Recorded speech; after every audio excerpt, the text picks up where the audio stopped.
Welcome to Epic Tales and Critical Fails, a Pathfinder 2nd Edition Remastered podcast. Prepare for adventure, terror, and the occasional use of bad language. We're a rules-light podcast. We don't agonize over the rules because, quite frankly, there's a lot of them, and we will get them wrong occasionally, so be kind.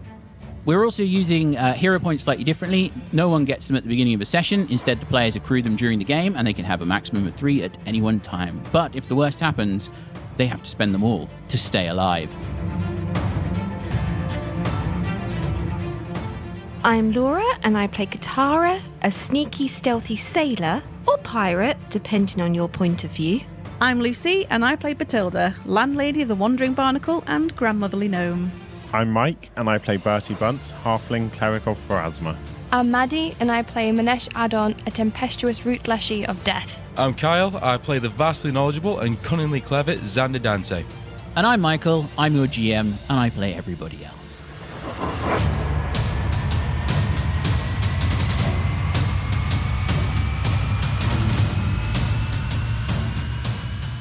We'd left you off having faced your first journey in your first foray into the Grizzly Fair, and we found out quite quickly that you were going to be attacked by a group of automatons named the Gales as you chased who you thought might be behind or at least where you thought the person behind the automata thefts and the echotometers that you found would be located. You met a half-elven lady who's on the trail of some missing persons, and you also then discovered a Mortic circus, a bunch of undeads who were determined to conduct their showstopper by sacrificing 2 Ayuvaran teenagers in a pit full of flesh-eating insects.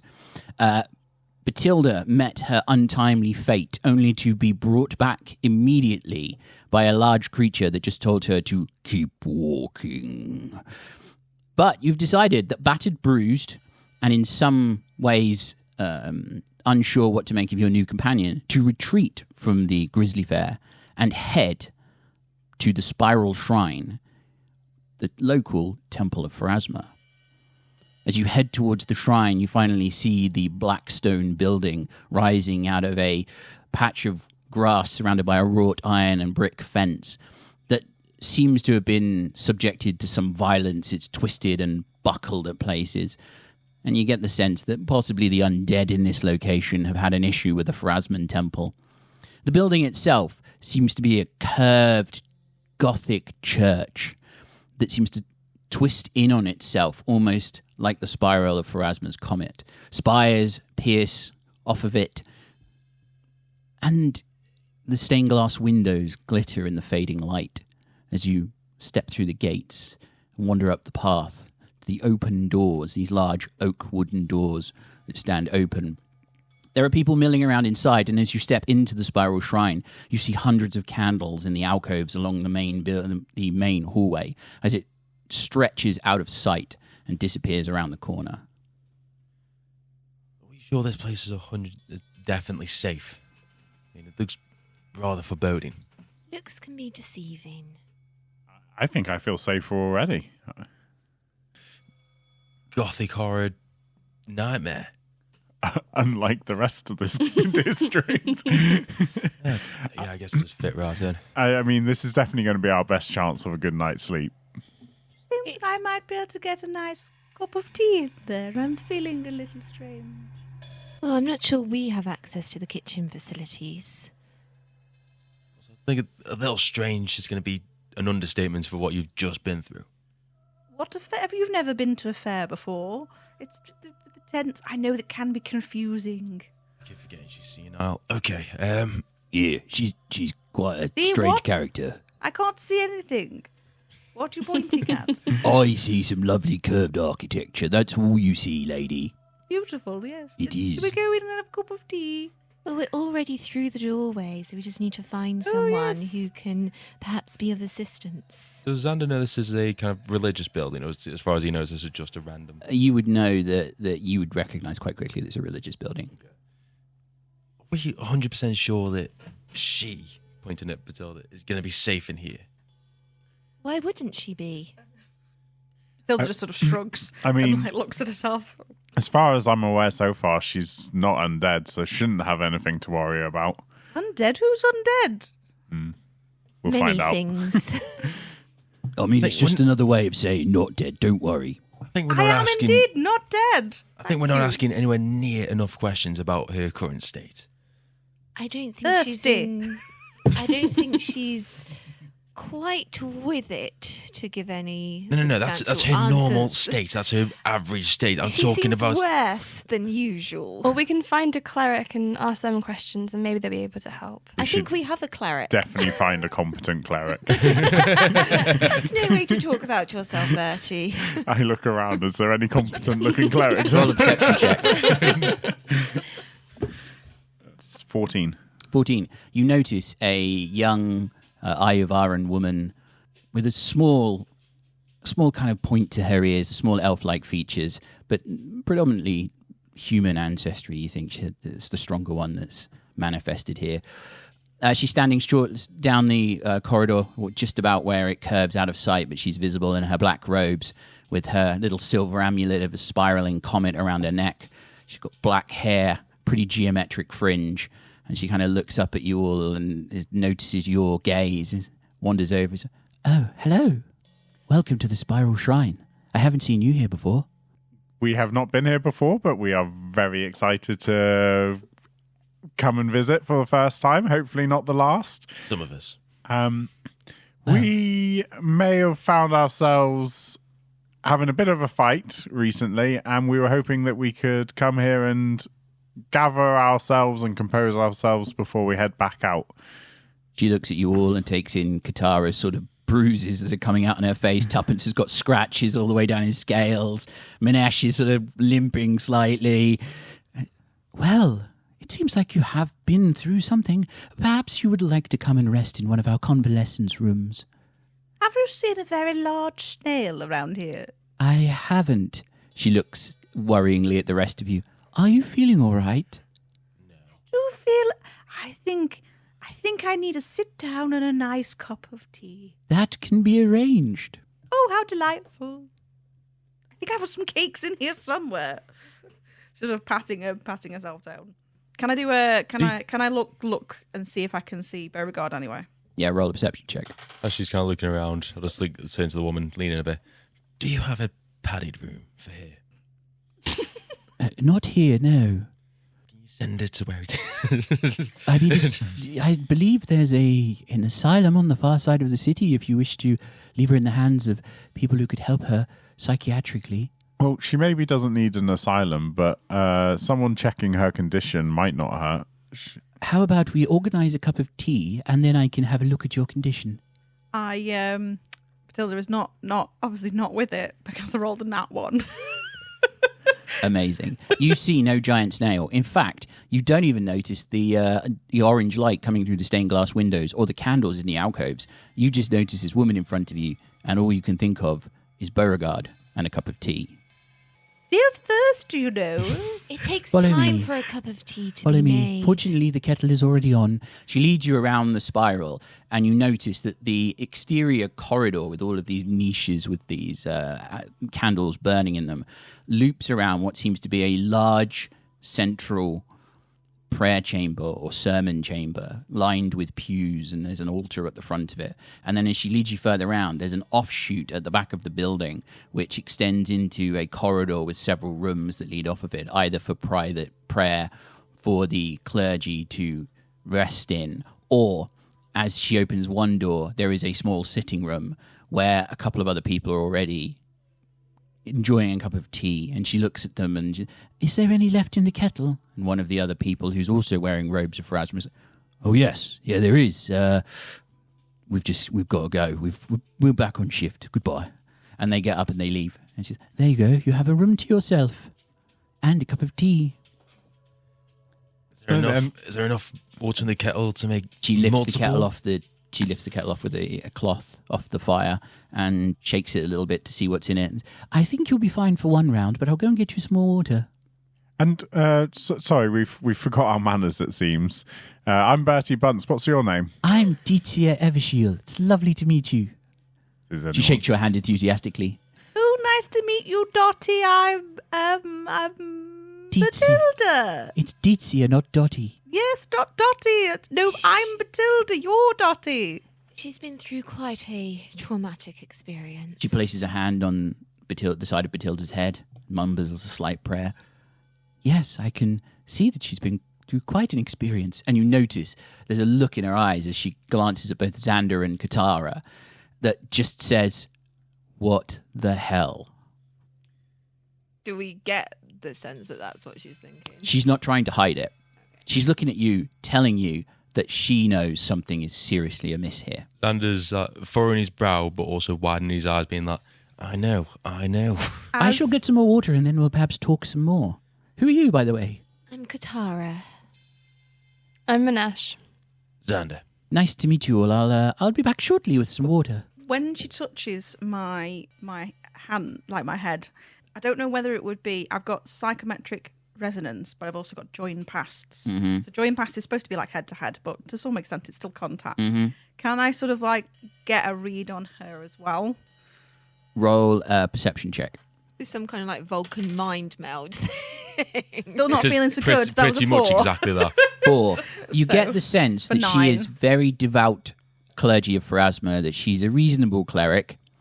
Not competent. She's competent. Oh, yes, she's definitely competent. She's fulfilling her duty of care as a cleric. But you don't get anything from her mentally. You don't get any insight into who she is. You just get her faith, a sense of faith. Bertie, I think you'd like that one. I think I'm going to like many of the people here, actually. It's quite nice to see other followers of Pharasma for a change.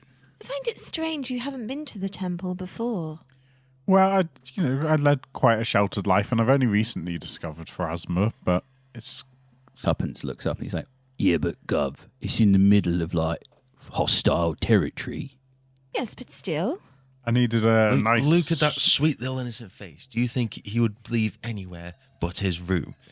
As they're talking a lot about Pharasma, Wrong with that. Quite liked my room. do I feel anything or understand anything different about Pharasma than I did before? Roll a law check. 17? 17. You suddenly feel, for some reason, from the back of your mind, there's this flash of knowledge, this remembrance, like a memory that you just pushed aside for later use but never had a use for it, and it's just sat there collecting dust in the annals of your memory. Pharasma and the boneyard, the psychopomps and the cycle of life.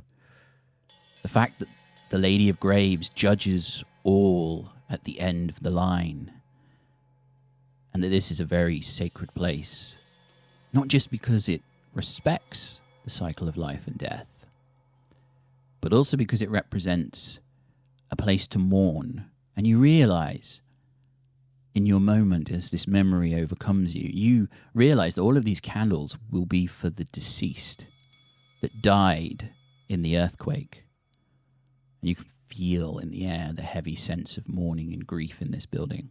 Bethilde just sort of wanders over and looks at the candles and just sort of mutters, Lady of Graves judges us all. Well, can I roll for religion to see what Xander would know about the followers of Pharasma Yes. specifically? Yep, go for it. That's only a 7. 7. Pharasma's followers respect the cycle of life and death, that they believe she is one of the older deities in existence and perhaps precedes all the others. As for what kind of act or commitment they have to any other things, you've no idea. You say they believe that. Is it like a contentious point, or is it like well known? Well, as you understand it, you would have to ask Pharasma, and Pharasma's quite tight-lipped about such things. I mean, there's the thing of the Adon, the god of humanity, died, and you would think that the goddess of death would know what happened to him, but she hasn't said anything. So Pharasma's quite tight-lipped. I'm also not massively in a rush to meet her, so I'll leave it be for the time being. We'll meet her one day. Death comes for all of us, one way or another. Yes. Don't remind me. Look, if you don't meet her, it means you're undead, which means that she's probably going to send her followers after you, if I'm getting this right, Mr. Bunce. Yeah, and then we'll do our best to make sure that you return to being dead. So what's your plan for Bethilde? Well, She doesn't seem to be dead yet, so obviously someone decided it wasn't her time. Seems like you're avoiding your responsibilities there, Bertie. Bethilde, do you feel dead? Dead?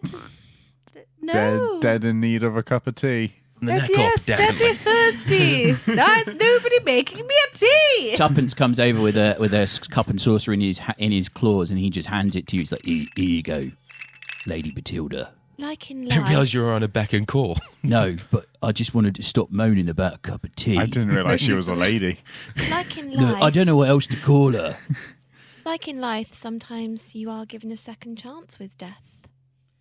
So Bethilde Squints his eyes at you like, whatever. Bethilde will just sort of drink the tea and still look a bit spaced out and just sort of pats Tuppence on the head. I think she thinks you're Beauregard. Right, all right, I'm going to go over here. Good And he boy. wanders off over and jumps in his chair. You notice that the half-elven lady that you met in the Grizzly Fair is still with you, and she's just standing in the corner of the room looking at you all as if this is just the bizarrest sideshow she's ever seen. You get quite Compared used to where to we've it. just come from. Well, they were trying to kill people, and that's kind of standard for things that want to cause harm. Whereas we're standing here debating the philosophy around whether she's living or dead. And we're in the Temple of Pharasma. I would say that's quite a sideshow. Well, I'm pretty sure she would have been smited as soon as we crossed the threshold if she was undead. I'm pretty sure that's not how Pharasma works. I don't think she personally smites anybody when they walk over the threshold. I'm pretty sure she would wait for somebody else to do it on her behalf. Well, Bertie hasn't, so... Still Well, undecided. I mean, she certainly doesn't seem dead. She seems rather spaced out, one might say. I think death will have that effect on people. Well, then it raises the question of how she's no longer dead. Pharasma works in mysterious ways. You a worshipper of Pharasma? She is now. I mean, I'm not entirely sure I agree with that point that she works in mysterious ways. She is pretty linear when it comes to life and death.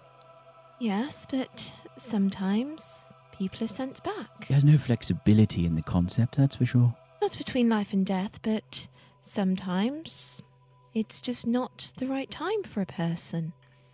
As they're having this conversation, can I do, is it a perception check, something like that, to try and see if there's anything else going on as an undercurrent to this conversation? Go for it. Because I have a different understanding of death. Yep, So go for it. what would it be? Perception. 19? You definitely notice that both of them seem to have an understanding of the fact that there is some sort of cycle of life, and this Ultionum seems to be pretty convinced that the undercurrent of her words is that Pharasma's a little bit too linear and a little bit too strict in her interpretation of what life should be. Whereas Katarra seems to be very much more of the idea that sometimes there is a flexibility because people deserve a second chance. And you get the sense that that's quite a personal point to her. I think what I'm asking is this, does this appear as just sort of a conversation about it, or does it seem personal? Are you looking for sexual tension? No, I'm trying to work out why they're so worried about people who've returned from the dead. When they get that feeling, they need Pharasma healing. It just seems to be a philosophical debate. Okay. Undead sexual tension. Who knew it was a thing? Sus. I call sus. No one asked for it. One No one thing- wanted it. I mean- But here it is. The half-elven lady, this Ultionum, is slightly pale, but she's no paler than Katarra, and Katarra has a little bit of an ashen pallor to her at times, depending on the light. I just squint at them in a They're blinding, that's no, why. no, in a classic kind of grandmotherly hard stare way. I'm just sort of squinting, staring at you both. Ulti kind of nudges you and turns her head. I think she's staring at us.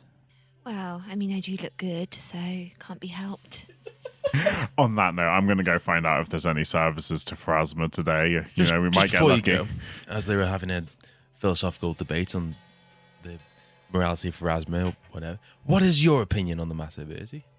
Pharasma's going to judge us all one day, and Yeah, it's pretty inevitable. I know you've said that, but my question is more, do you think she is too strict in her ways, or do you think that she gives enough flexibility as can be expected? Do you think, as a cleric of Pharasma, I disagree with her methods?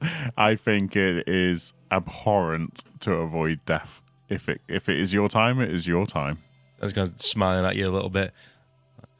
So you're saying that there is no chance ever that if you die, you should not be judged, and that is the end of your story. You should move on. Yes, you. What about Bethilde? Evidently, she has not died. When she was burnt to a crisp, you saying she didn't die? She's a living being. I mean, I heal people. There are plenty of times where you've been close to death and I've healed you. The healing's fine. I haven't passed away, but my point is that Bethilde was dead. She was very, very dead. And if she's back currently, doesn't that just add a little hint of an idea in the back of your mind that sometimes Pharasma gets it wrong? Sometimes. Vince's snout comes sliding between the two of you, and he's like, "Look, it could be that person we saw burned to death was a cleverly constructed illusion to distract the enemies."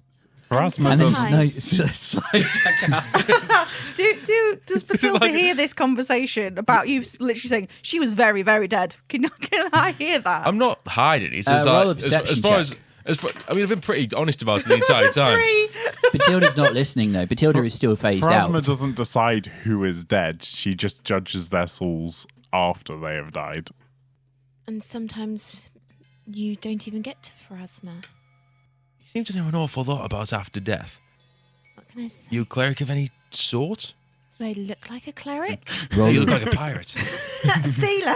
Xander, roll a religion check. Yeah, don't worry about it. You have no idea if she's a cleric of Pharasma, and she seems to be pretty strongly saying that no, I'm not. And she has sort of you kind of believe the pirate bit more than the cleric idea. The pirate bit's pretty obvious, to be honest. Yeah, pretty obvious. Xander, after, maybe if we get to watch the service today, you might start to understand a bit more about Pharasma, and you might, we can broaden your understandings and your beliefs. I'm tired. I'll rest. You enjoy your sermon. Dietzia comes back in and she's like, "I'm glad to see you're all so settled. Oh, and you've made some tea." And she brings up another pot of water in. It's like, "This will keep you going for quite a while. I'm trusting that you will want some rest." Yes, please. We will have one of the quarters set out for you.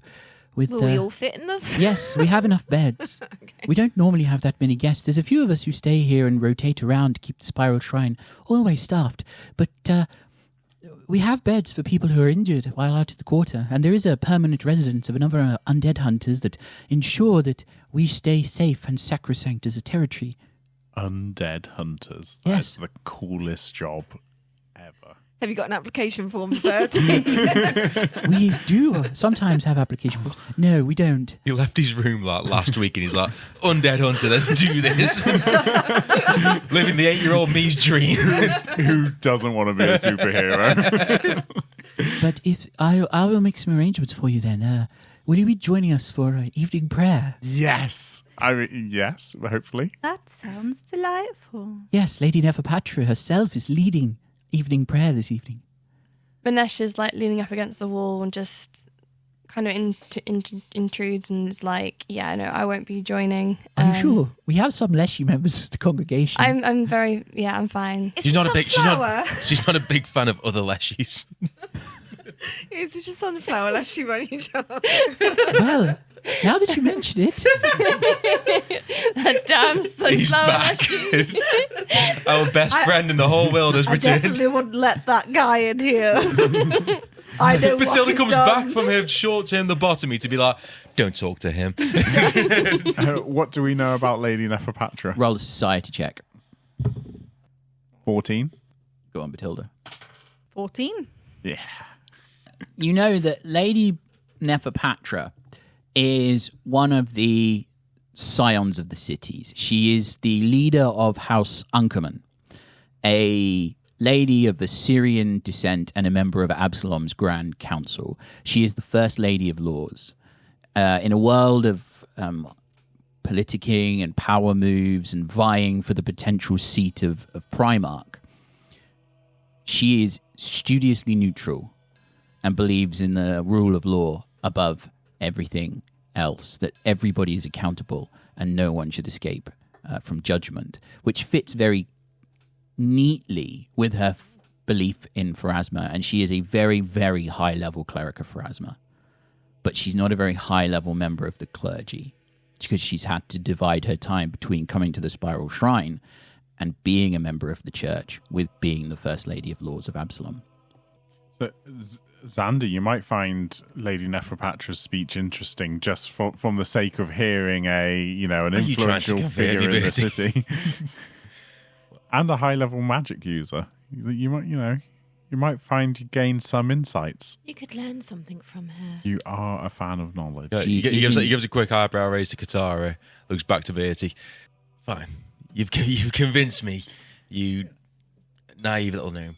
Let's go to these ceremonies. He's a halfling. I'm pretty sure he's a halfling. I'm pretty sure I'm a halfling. Is there an echo in this room?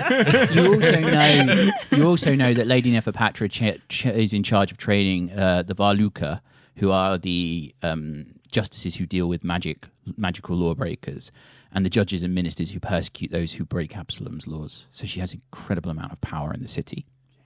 Would I know what constitutes as breaking a magical law? Generally speaking, using it against somebody else, causing harm, or personal gain in a way that would be theft. Kind of the typical things that you would expect somebody to be guilty It's not looking good, everyone. I was going to say, technically, you use magic against someone. You are harming Yes, but it's them. where you're using it not for self-defense or the defense of others or property or the defense of the city. It's if you went around casting fireball in the middle of the marketplace or something like that Just with for just the fun. intention of killing people. That would be, wrong. Okay. Or using, The bit of telekinetic magic. hand to lift out apples off carts and nick things. That would be the problem. So imagine any genuine crime that you could happen with somebody without magic. You could probably find a way of doing it and trying to get away with it with magic. Interesting. Even little halfling. Yeah. Fine. We'll go to the sermon. You can show me your worldview. Cool. And Minesh, you'd be ashamed to stay behind when the rest of us are all going. So you might as well tag along as well. I mean, does the church have a post room? A post room. As in mail. Yeah. Dezia looks at you and is like, no, we just generally put it in a sack and put it by the dormitory door. Why? Do you need a letter sent somewhere? Yes. I'm sure we can just pop it in the post bag for the next time somebody comes and collects it. And when is it due to be collected? Once a week. When is it at this point? About 3 days' time. Okay. I won't worry, thank you. Oh, okay. Are you sure you don't want to come? You see, all of... Is it a all love of- letter to the sunflower? Okay, but okay.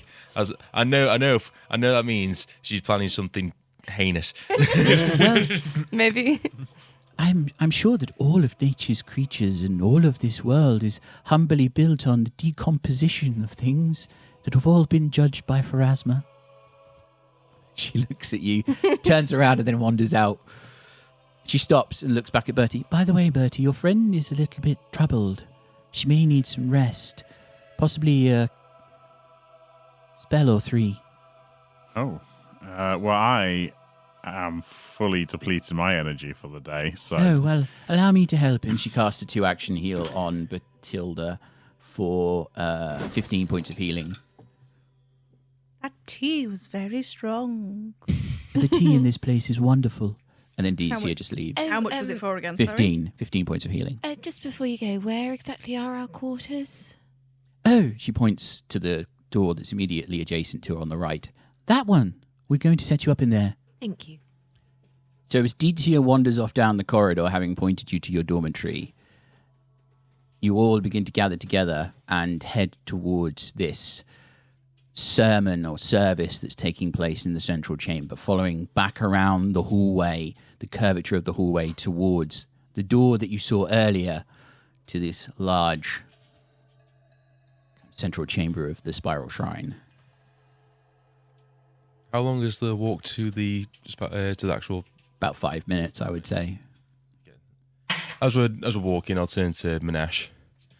Minesh, you don't really seem that interested in Pharasma or the followers or anything that they want to be up to. Do you follow any particular deity? I follow the Green Man. The Green Man. Yep, the Leshy King. Tuppence wanders past and goes, "Look, I am a little green man, that is true." Not you, Kobold. As you said, Green Man, Xander was like slowly putting up a thumb, pointing at the kobold. Tuppence. Tuppence. I wanted to say it began with an L. I was like, where am I going with this? Yeah, lizard. Lizard, yeah. Oi, he's not a lizard. I'm a dragon, actually. So, who's the Green Man? Yes. Are you sure it's not just a guy who has painted himself? He is the original creator of Leshies. Is he a Leshy himself? No, I don't think so. You ever met him? I've never met him. Is he green? Okay. He is the Green Man. Roll religion or nature checks. Is he made of plants like you? No, I don't know anything. 19 for Katarra. 19. Katarra, you've heard legends of the Green Man, but it's usually in the plural. The Green Men. There's more than one of them. And you understood it to be a creature sometimes mentioned in esoteric texts, and they're called Wilderwills. And you understand them to be divine avatars and guardians of primeval forests. But gods? Probably not. I'll keep it to myself. Xander just keeps questioning you more and more about this Green Man and how it doesn't really give off a godly vibe. It gives off more just a guy. What's so special about this Green Man? What's so special about you? The Green Man. We don't have enough time to list that off. The Green Man is the reason that Leshies exist. I mean, nobody's ever accused me of that before. I am a legend in my own right, but I am definitely not Not you, created any Tuppence. Leshies.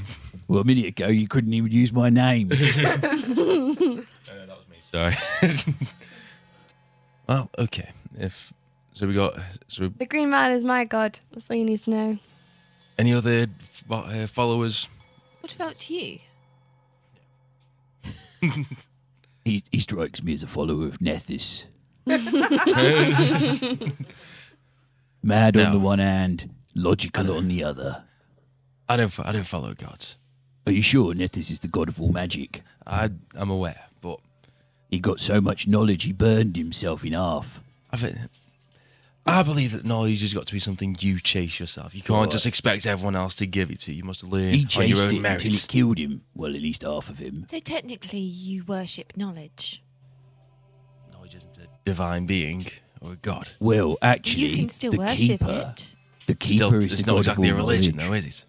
It can be a form of religion. Really not. Have It's you really, ever- really not. Have you ever heard of your Lord and Saviour, Grasta?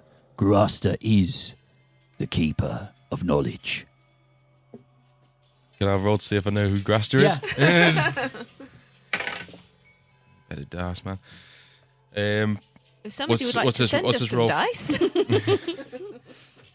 At this point, I take some rocks with numbers on them. What's this for? Religion? Yep. 11.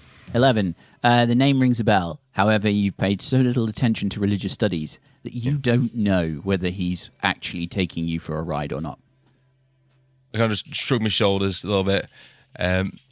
Look, any speak of gods, it's nice if you have something to believe in, and it's nice that you find faith with these. It's just really not for me.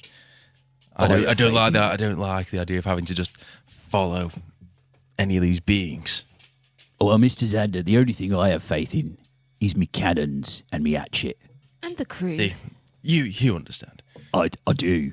And then I pay Besmara's toll because I don't want to upset a god. I Particularly, think if a god's ego is that easily bruised, then they weren't worth following. Why do you in the think first she's the place. god of pirates?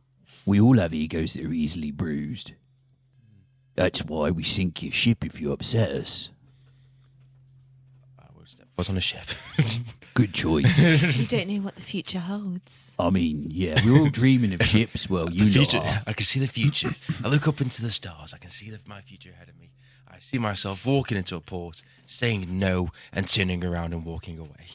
It has to be said after my dreams, I don't really want to get on any ships either, We or may not boats, have or a choice. Who Where are knows? you going? Me, Back to the luck of the draw, hopefully. yeah, that's where I want to go. Yeah, we won't the be pirate with you, ship. but I won't be anyway.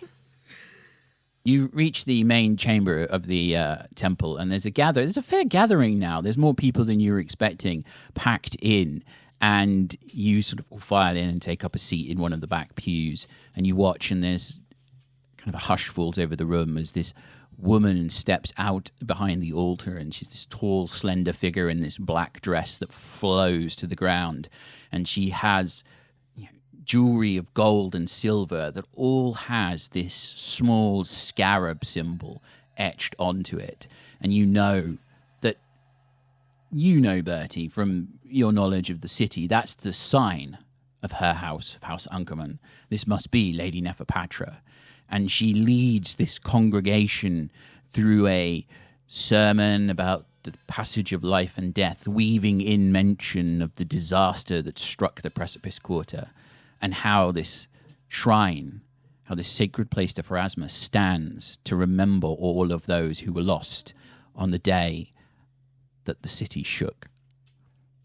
And she finishes by saying, "And all of you shall one day know Pharasma's judgment, as is right and proper. At the end of all things, the Lady of Graves shall judge us all." I think we all look at Bethilde. Except for, I can imagine Bertie's just like beaming. There's that massive grin on his face. Fangirling. Yeah. Can't believe I'm here. Bethilde sort of watch properly. Obviously, looks like she's properly engrossed in the service. Like she's really watching it, listening and thinking. When you look around the room, is it quite a packed room? And if so, what type of people do we Roll see a perception check. Is the sunflower leshy in the congregation? I'm sure that guy can't even walk in here. Not wow. He would combust. 21. 21. You see everybody in this room looks like they're from minor nobility or some form of merchant class. They are all well dressed. They have money. And you begin to piece together that if these are people who all knew the disaster that hit the Precipice Quarter, if they're all individuals who have lost somebody in that earthquake, then they would all be from some kind of noble or mercantile background. It's definitely a place where the families are still coming to mourn the people they've lost. And Lady Neferpatra, is she kind of in a similar vein? Is she very... Are they kind of extravagantly dressed, or is it more plain? Her dress is very elegant but plain, other than this jewelry that she wears that has this scarab on it.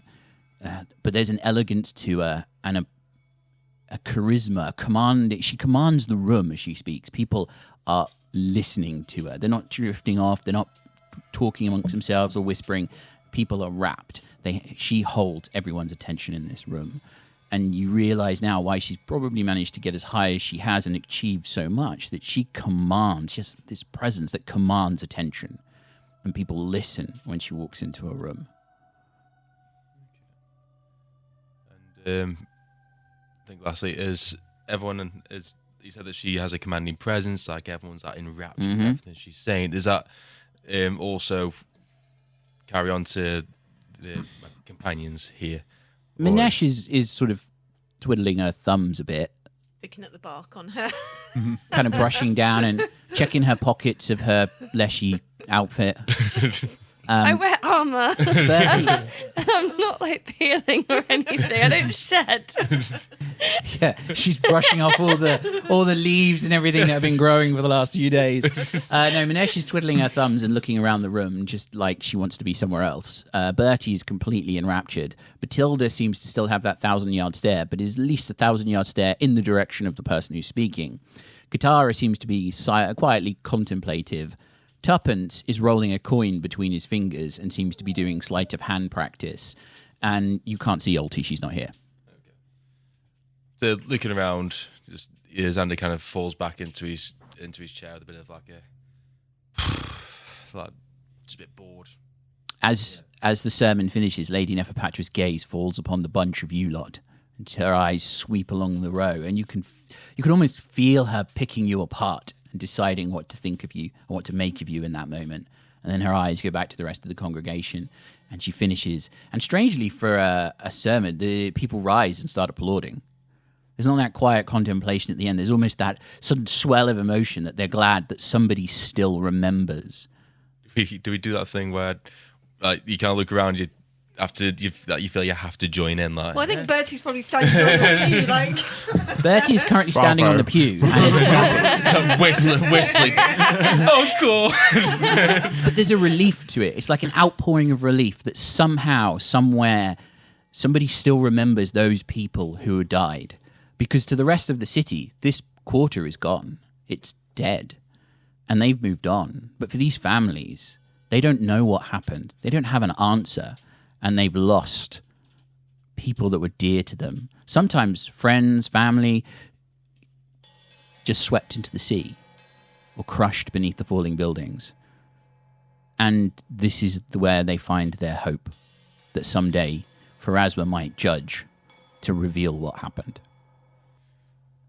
I think after getting a full of Lady Neferpatra, I'll just keep quiet, still kind of make sure to look around the room, make sure everything's all right, and follow what everyone else is doing to not stick out too much. Okay. After the sermon winds down, people start filing out. You see a few of them stop to light candles in the alcoves and niches along the corridor, and then they all begin to wind their way out into the evening, to the late evening at this point, heading back towards the safety of the other districts of Absalom. You're all about to leave and move back towards the dormitories where you've been indicated your stay when Lady Neferpatra herself comes gliding towards you and stops and, "Hello, welcome to the Spiral Shrine." Bertie, do you want to take the lead? I mean, sure, I guess. Hello, Lady Neferpatra, and very big pleasure for all of us to meet you. Love the sermon. I'm Bertie Bunce. Nice to meet you. I stick my hand out. She shakes your hand. She kind of crouches slightly and shakes your hand, and she's very polite. He's never going to wash that hand again. It's a pleasure to meet you as well, Bertie. I am glad that you enjoyed the sermon and have found it uplifting. It is what I try to give these people, as they still hope one day for a resolution to the questions that they still have. Well, we are obviously doing our bit to help clear the undead out from this part of town, and this is actually our first time visiting the Spiral Shrine, and we're really excited to be here. I'm so glad that you found the time to join us. I can see that you have a faith about you, Bertie. Yes, and I believe some of my compadres... I've never used that word before. I'm really nervous. Are also, perhaps not devout followers of Pharasma, but definitely starting to come to appreciate her influence on our being. Bertie, she reaches out, she touches your shoulder. She's like, "I believe you need to relax, Bertie, and I need you to make a will save." Can I not resist it? That's why you're making a will save. 16.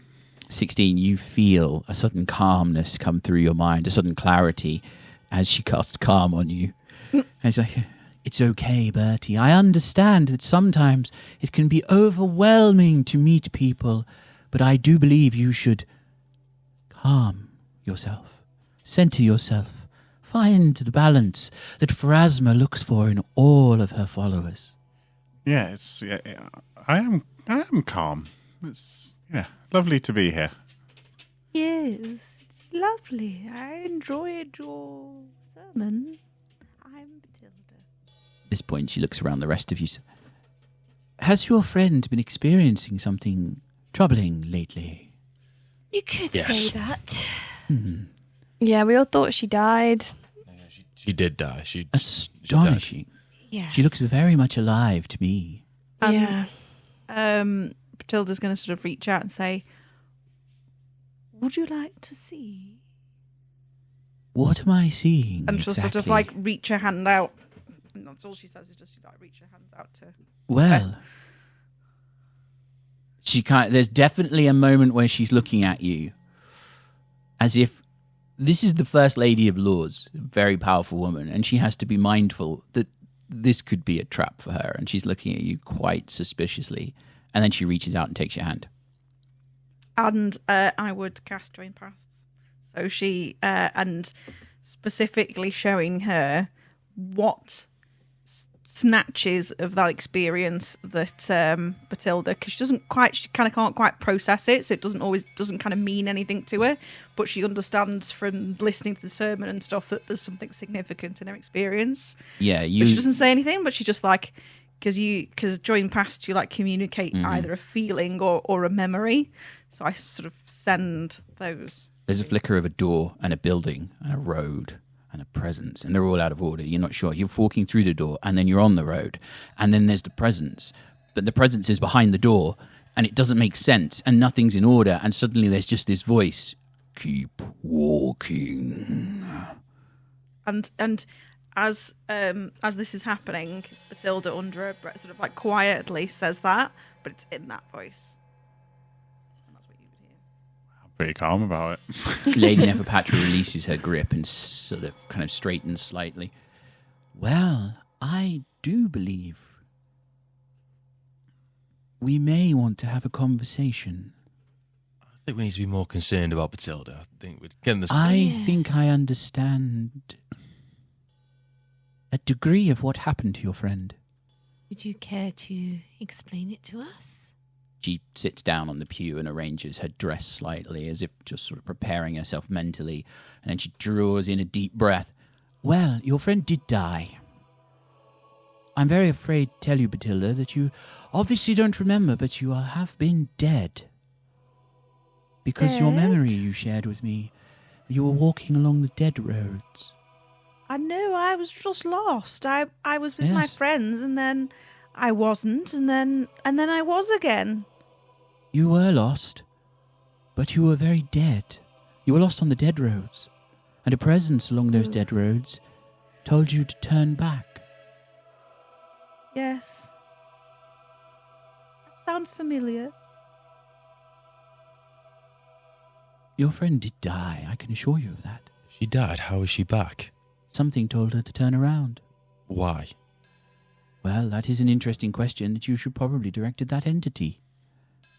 I don't really intend to meet the entity, so I don't get how we're going to achieve that goal. There are remarkably few creatures that would have such control over the living and dead on the dead roads. Example? Well, the dead roads are the way that the psychopomps move between the living and the dead. The boneyard on one end and the universe on the other. And they all serve one mistress. Pharasma. Yes. So you're saying a psychopomp sent her back? Well, there's very few who have such power over the dead roads. You're talking about something that is far in excess of the standard psychopomp. There are many, but there are few with such power to manipulate the dead roads, to be able to send someone back physically whole. Mentally? 60%?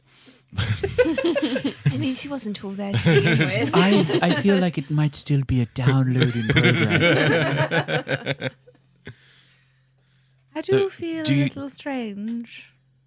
Do you have a name? Then some like an idea of who of the psychopomps could have sent her back? Well, the memory is a bit jumbled that she shared with me. It's definitely not something that I was expecting to see.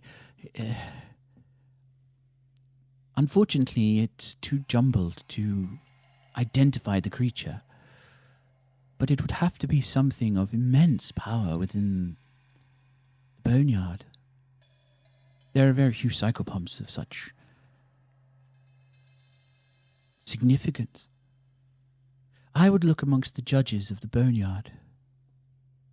Perhaps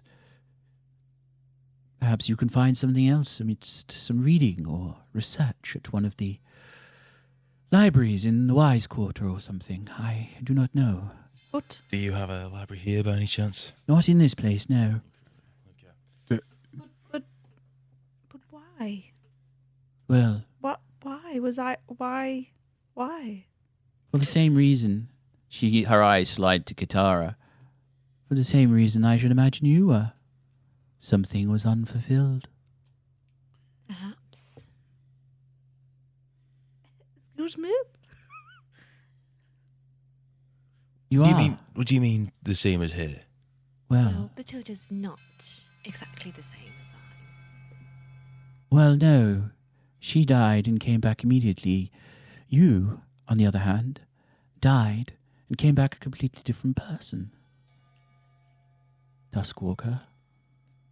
What? Does Xander or anyone know what a Dustwalker is? Religion or occult. I knew there was something shady going on. That's why I was like trying to check it out. I rolled a nat 20. You know that Duskwalkers are essentially the progeny of an ancient bargain where some souls deserved another chance or had some kind of goal unfulfilled or purpose unfulfilled. The psychopomps made an agreement between those that were philosophically opposed to sending anybody back with those who believed in the second chances for those of importance. And then they agreed that the Duskwalkers would exist. And the Duskwalkers, there is only a set amount on Golarion at any one time. One is created when when one dies. They generally appear at adolescence. They have few memories, if any, of their past lives. And they are totally separate people with the same spark of energy at their core. You're kind I've of got like dirty a... 20, so do I get... You I understand share what all a of this Duskwalker is. anyway. You understand what a Duskwalker is. You know that they are a form of resurrection, but they are while they might be the same ancestry, the same gender, they're in terms of life experience and personality can be totally different people. So they're like if it's like this, it's almost like the same soul, but Yes. it's a completely different person. Yes. Like your soul's reincarnated in a different person, but rather Yep. than a different person from like birth, they're like a sort of adolescent grown-up person. They generally appear in graveyards or temples at adolescence. Is it the same body or different body? Can be. Xander's smirking at you. So that's why you know so much about the pathways to death and everything else that we've been speaking of as of late. You gonna let us know, or are we just gonna let us? How much did you know about Bethilde when she came back? Well, I knew that what happened to Bethilde was different because she came back with her, well, memories intact. Unlike me, I do not know what I was before, what I did before. You don't remember who you are. I know who I am from the moment I became a Duskwalker, but before that, there's nothing. You don't need to remember if you don't choose to, because you are who you are. You know who you are because you have lived your life. Yes. You are the person who walked out of wherever you were. I have no memory of the life before that. That is the price of a Duskwalker. What if it was a good life? What if it was a bad life? It was a life lived and lost, and the psychopomps deemed that the soul deserved a second chance. Oh, you must have been a good person then, at least. So isn't that nice to think that you were a good person and that's why they sent you back? That may not have been why they sent me back. How old is, just as like a general look, how old is Katarra? Mid-20s. Okay, so you've been around for about 10 years or so then. About that, yeah. Okay, so yeah, so there is enough time for her to have like gone into piracy after coming back and then meeting that. Yeah, pretty much. Yeah. You had a strong draw to the ocean, didn't you? That Yeah. was the Yeah. one thing you woke up with and existed with was a strong draw to the ocean. Yeah. Okay. Yeah, or is it like kind of that thing a bit like where you have genetics, where you kind of like keep weird things, like, you know, like you found out that your grandfather really liked marshmallows or something. You know what I mean? Like, is it like that kind of thing where you sort of like... No, actually, I have no idea what you're weird talking about. echoes of your past that don't make any sense. You just sort of go... Is that where do you have lots of deja vu? Do you like go somewhere and think, ooh, I think I've been here before? No, I just had a calling for the sea and then ended up on a ship, met the Hurricane Queen, and then... Well, So what you're saying is you used to stand at the edge of the water and used to see the line against the sea and used to say it calls you... Well, I No. remember when we first found you on the ship. Oh, Tuppence yes, rolls the coin along his fingers, flips it up in the air, catches it with his tail, and then looks Yes, at you. I snuck aboard the luck of the draw. You didn't just sneak aboard, you secreted yourself into a barrel. Secreted. Yeah. Ooh. I mean, the barrel. Secrete into the barrel. What form did you come back as? A table. Yeah, we opened this barrel of herring, and there she was. Oh, Sounds smelly. fishy to me. I mean, that is how you got your name. Better. To be fair, that is how you got your name. It is how I If got I my remember name. rightly, the Hurricane Queen said, "Wow, I've always wanted a ship's cat."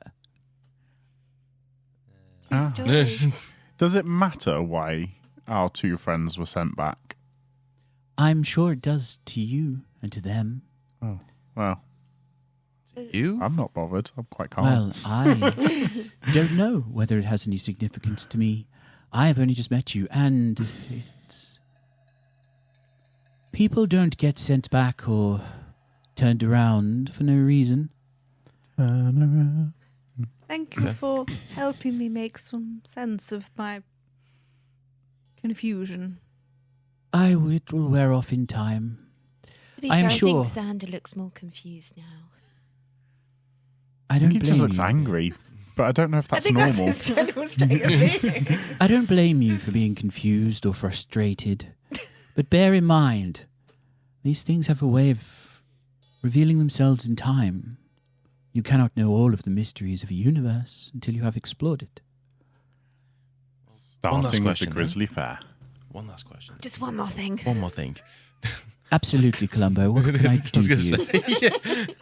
Before you go, what do you know what it takes for the Psychopomp to judge you worthy as coming back?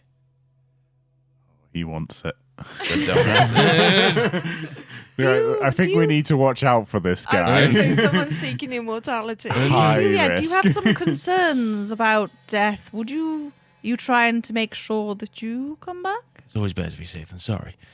I'm afraid that is something they have never revealed. They are a mystery to us mortals. They didn't even tell me why I was sent back. I imagine they didn't even talk to you. The cycle of life and death is sacred to those of us who worship the Lady of Graves. The end of life is as important as the beginning, as the beginning and end of the universe are significant. Pharasma judges us all at times.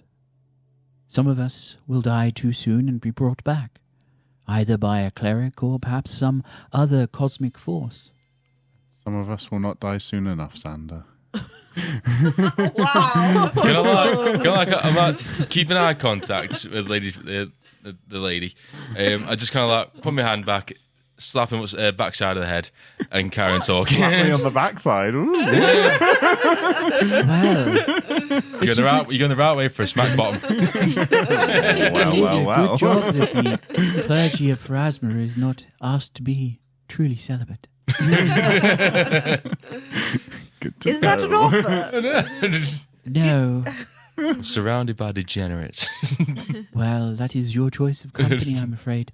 Then we would probably do well to understand that fate has likely brought you to them. Few of these types of groups form because of simple chance. Thank you. Bought a notebook, a form of pen with a prestidigitation. Write in the notebook. No answers. Bullshit. Scribble it in. Put the notebook away. And I'll start heading off back to our bedroom The for the night. dormitory, That's the yeah. one. Lady Neferpat, are you all leaving? Yes. As you all start to file out, Lady Neferpatra touches Bertie on the shoulder and says, Bertie, a moment of your time, please. Oh, of course. She guides you back over to a pew and the pair of you sit down. I understand from what you've been saying and from Dizia that you are doing some kind of exploration of the fairground. Yes, we've been employed to investigate the area. Who is your employer? Barnaby Strucker. Ah. There's a smile, a genuine smile that creeps across her face at the name. Mr. Strucker is a friend. I would ask you a favour while you conduct this investigation for Mr. Strucker. Anything. Dizia tells me that there are a number of younger acolytes of Pharasma who have been complaining of nightmares recently. Voices in the dark, images of certain buildings around the quarter. We had thought it was the effect of the local magical miasma that infects this quarter. However, one or two of them have gone missing. And from my understanding in talking with the Knight Commander over in Vigil's Hope, we are not the only ones to have seen at least one of our number vanish. While you're looking around in this quarter, please keep an eye out for evidence of our missing friends. We will, of course, do what we can. It's interesting that they've been having dreams. It is dreams that have brought my group together and the reason we sought out Barnaby Strucker. What kind of dreams? It appears we have all been sharing the same or similar dreams of a ship and fire, and it has a sense of prophecy or foresight to it. And unfortunately, I mean, none of us are experts, and Barnaby says he will investigate further, but these dreams certainly don't feel natural. Sometimes dreams can be a way of revealing prophecy. Many over history have made proclamations based on their dreams. I believe there may be a psychopomp in my dream, or a large feathered creature. There are many psychopomps with feathers, that is true. And now that what I have learned about two of the party members, it gives more credence to that belief. If it is indeed some form of prophetic dream that you are being given, there is clearly some kind of connection between you all. Something either buried in your past or within the future. I will reach out to Mr. Strucker and see if there is a way I can help. He is an old friend and he has done much good for us. Perhaps there is a colleague in the Temple of Desna who will be able to help more explicitly. Prophecy and fate is obviously the purview of the Lady of Graves, but it is unreliable since Adon's demise.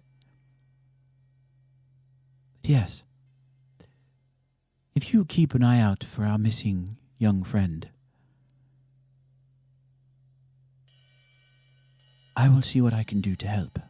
Is there one person from the Spiral Shrine that's gone missing? Just the one, an elf, a young acolyte, a recent member of our brotherhood and sisterhood. And they will have a symbol of Pharasma on them, that's how I can identify them? Yes, they would have a clerical robes and a symbol of Pharasma. Their name is Telandris Verium. We are kind of worried they were having nightmares about a school and catacombs. We are worried that they've gone running off into the district somewhere to pursue their dreams in some kind of belief that they are a prophecy. Is there an old school building in the quarter, or is there multiple? There's one adjacent to the fairground. Well, if tomorrow goes well, we will do our best. I will do my best to persuade my party to investigate, but it may be that we have to return on another time. But we will investigate at some point. Thank you. She stands up and Ask her for healing potions. gestures to the door. I bid you a good evening, Bertie. It was a pleasure to meet you, and I hope that our paths will cross again. Yes, I look forward to meeting again. She breezes out of the door, turns towards the exit, and just glides down the corridor with such elegance and presence that everybody around stops and glances, then goes back to whatever their business was. Lighting of candles, soft murmuring conversations. You make your way back to the dormitory where everybody else has already commandeered a bed. There's one small one in the back for you. You kind of jump up onto it and sit down. It's not the comfortablest place, but it's serviceable. Of course, you guys leave me the smallest bed. Who knows anything about the Temple of Desda? Why would we give you the largest bed? So I can starfish, obviously. Tuppence is laying on a long bed going, well, I need room for me tail. Who doesn't like space to spread out? You're the last one here. You lost your right to decide what bed you get. Here we are. Okay, well, I know the rules for next time. Did you think I wanted this hammock? Hammocks are very comfortable. Train your balance while sleeping. Temple of Desda. Anyone? Desda? I can do a religion check. Roll religion checks. Test you about Desda? No, Dilda's I just know. like fast asleep. That'll be a 7. Bertie, you can also roll a religion check. Please do.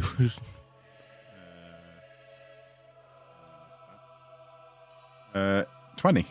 20. Desna is the goddess of freedom, luck, travelers, and stars. She is known as the Song of the Spheres, the Great Dreamer, the Tender of Dreams. She was apparently, according to the Windsong Testaments, one of the first 8 deities of this incarnation of reality. She was there when the rough beast Rovagug was imprisoned in the middle of Golarion, and she is known for freedom, and she's very much a deity that goes with dreams, that delivers prophecy or visions through dreams, information through dreams. If you're going to find a place or people, or if Barnaby's going to find them on your behalf, that know something about shared dreams, Desna's acolytes would likely be the place to go. Is there a temple, chapel, church in Absalom? Yes, there is one. You think it's in the... You think it's either in the foreign quarter or you think it's in the Petal district. You're not entirely sure because you've never needed to visit it. You know that there's definitely one here because there's a temple to pretty much every religion. However, you're not entirely sure where it is in the city. You'd have to look it up.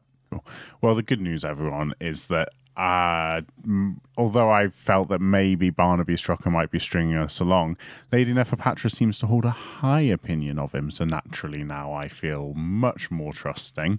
But if he should, not progress his research as well as we hope, maybe we could check out the lady? Oh, sorry, just a little slip. We all know you were checking out Lady The Neferpatra. Temple of Dexter. I don't know how that happened. As Bethilde continues to snore, is there anything else the rest of you want to do? Bones. Ooh. Oh, Beauregard. Before I actually go to sleep, I'll open up my magical my book of spells, kind of flip through these silver pages, and I will change a couple of things around. Okay. And the rest of you just... So ready to sleep. Is Alti here? Alti is perched up in a chair. She didn't even get a bed. Oh. Alti, you can have my bed if you want, and I'll... That's very kind of you, Bertie, but I do have to say, I'm slightly taller than you, and it would be very cramped in that room. I'm sure you could share with Tuppence. Ooh. I'm pretty sure I would rather not. They He's call got him quite the tail. Green Man, No, they don't, Bertie. He may be a little green man, but I'm afraid I'm slightly more accustomed to having the bed to myself. I like to be able to Starfish, as you say. Well, why don't you go try different rooms? Picking her out. Well, there's no bed. What other option does she have? She looks at you and her eyes narrow for a moment. And you just get the feeling that if this was a video game, up in the top corner it would say, Alti will remember this. Alti disapproves, -10. Wait, is the Xander logical approves, explanation? +10. Oh, I was going to say, I presume I've got a bedroll in my pack, so I'll just do my bedroll on the floor and sleep on the floor. All right, so you sleep on the floor, in which case Alti looks at you and just shrugs and takes your bed. I've slept in worse places. Tuppence rolls over and he's like, That's true. Do you remember that time on Finicus Island where we had to sleep in a hammock that was suspended 30 feet above the ground and we had to top to tail because we were waiting for the man-eating lions to go away? Yeah, I'd rather not remember that, though. Yeah, do you remember how we got rid of the lions? I'm sure you threw your hatchet at it. Yeah, I did. Cleaved them right in half. Yes. Will you guys stop reminiscing? I'm trying to sleep. You had your nose in a book a minute ago. Don't give me that. I'm done with the book. I'm trying to sleep.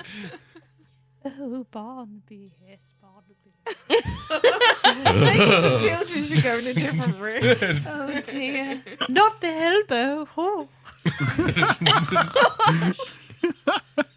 As Bethilde has strange dreams in the corner and the rest of you try to get to sleep, Xander putting his pillow over his head.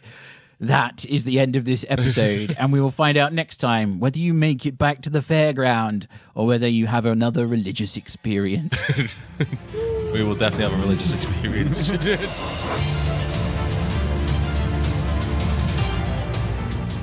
You can find us on your favourite social media platforms. You'll find links in the description below. Thanks as always to Syrinscape for the amazing atmosphere and music. Make sure you check them out at Syrinscape.com. You've just got to be using them at your gaming table because epic tales need epic music. Thanks for listening. We've been Epic Tales and Critical Fails.